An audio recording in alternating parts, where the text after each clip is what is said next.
3 July Portugal ফুটবলের এক বিভীষিকাময় দিন। দুনিয়ার মায়া ত্যাগ করে পরপারে পাড়ি দেন দিয়াগো জোটা। ফুটবল দুনিয়ায় এ যেন না সেরে যাওয়া এক ক্ষত। জোটাকে হারানোর 2 মাস কেটে গেলেও ক্ষণে ক্ষণে উঠে আসে সে নামটাই।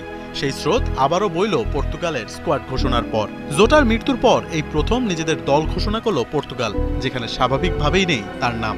বিশ্বকাপ বাছাইয়ের 6 সেপ্টেম্বর আর্মেনিয়া এবং 9 সেপ্টেম্বর হাঙ্গেরির মুখোমুখি হবে ক্রিস্টিয়ানো রোনালদোরা। তবে জোটার অনুপস্থিতি যে ভোগাবে দলকে তা মনে করিয়ে দিয়েছেন coach Roberto Martinez.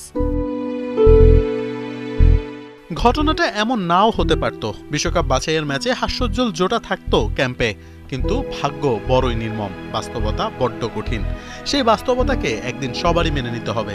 Portugal coach Martinez তা মেনে নিয়ে জানিয়েছেন পুরো জার্নিটাতেই জোটার প্রেরণা কাজে লাগাবে পর্তুগাল। না থেকেও দলের সাথে আছেন দিয়াগো জোটা। দিয়েগো জোটাকে ছাড়া প্রথম ক্যাম্প এটি। সে আমাদের সঙ্গেই থাকবে এবং আমাদের লক্ষ্য অর্জনের আরেকটি শক্তি হয়ে থাকবে। দিয়েগো জোটার উদাহরণ আমাদের জন্য আলোর উৎস। তার চেতনা আমাদের হৃদয়ে বয়ে নেব। 2026 বিশ্বকাপে জায়গা করে নেওয়ার এই নতুন লড়াইয়ে আমাদের স্কোয়াডে ফুটবলারের সংখ্যা 23+1। ওই একজন দিয়েগো জোটা। তবে সবচেয়ে কঠিন সিদ্ধান্তটা হবে জোটার জার্সি। কে পরবেন এই জার্সি? মার্তিনেজ জানিয়ে দিয়েছেন জোটার 21 নম্বর জার্সিটা গায়ে জড়াবেন তার ঘনিষ্ঠ বন্ধু রুবেন নেভাস।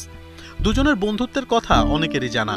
জাতীয় দলের পাশাপাশি পোর্তো ও উলফসে একসঙ্গে খেলেছেন দুজন। শুধু তাই নয়, সোনালী ট্রফিটা ছোঁয়ার বড্ড ইচ্ছে ছিল দিয়াগো জোটার। তাই তো মার্তিনেজের সাফ কথা, বিশ্বকাপটা জিততে চায় জোটার জন্যই। দিয়েগোর অনুপস্থিতি আমাদের জন্য একতা, প্রেরণা ও দায়িত্বের প্রতীক। কারণ দিয়েগো বিশ্বকাপ জিততে চেয়েছিল। কাজেই আমরা এখন লড়তে থাকব এবং স্বপ্ন পূরণের জন্য সম্ভাব্য সবকিছু করব।